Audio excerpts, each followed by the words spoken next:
Legend of Total War here, and today we're doing another Total War Warhammer 3 Immortal Empires campaign review, this time covering Oxyotl. So Oxyotl starts off at the Godless Crater, which is in the Southern Chaos Wastes, in the southern westernmost part of the map.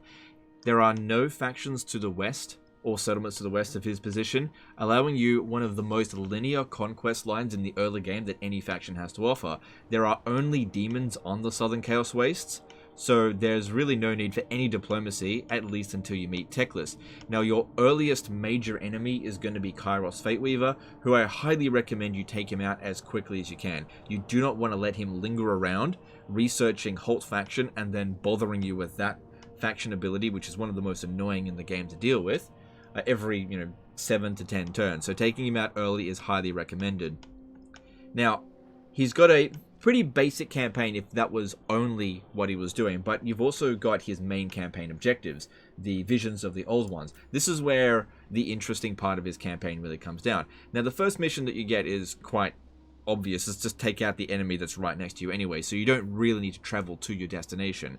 But after you've done this, you'll get random missions throughout the world to go and do them, to get increasingly good rewards and also possibility of consequences for failure, whether the enemy armies get exceedingly strong or global penalties to you. It varies, but this is a way better system than, say, the missions or contracts that the Ogre Kingdoms get, because not only are the rewards better, but there are actually consequences if you don't get them done in time.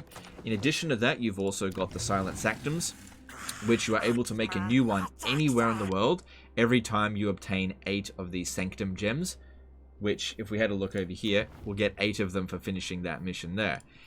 And these will allow you various benefits to your province, and also you can only have one of these Capstone of Tepox, faction-wide, which allows you a beacon to which Oxyotl can teleport to. So if you're teleporting out and you just want to go home somewhere, then that can be quite useful to just get Oxyotl back over there.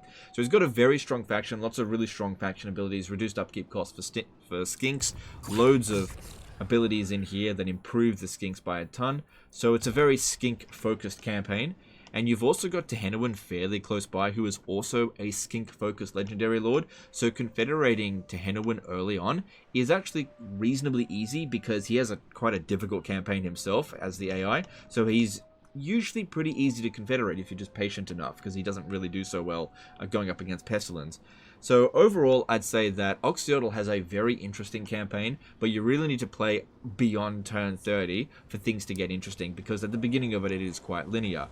In terms of the optimal difficulty, this is one where you probably, if you're new to Lisbon, you might want to tone down the difficulty a little bit, because things can get pretty heavy taking on all these demons very early on. So I think the sweet spot for difficulty is probably hard campaign with hard battles.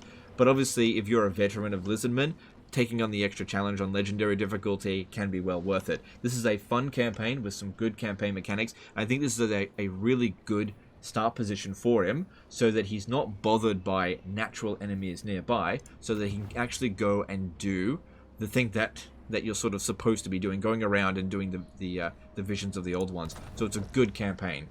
Anyway, that's the end of this one here, guys. Let me know in the comments below what you think of this campaign. Let me know what Legendary Lord you want me to cover next. Appreciate you guys. Don't forget to subscribe, and we'll see you next time. Bye.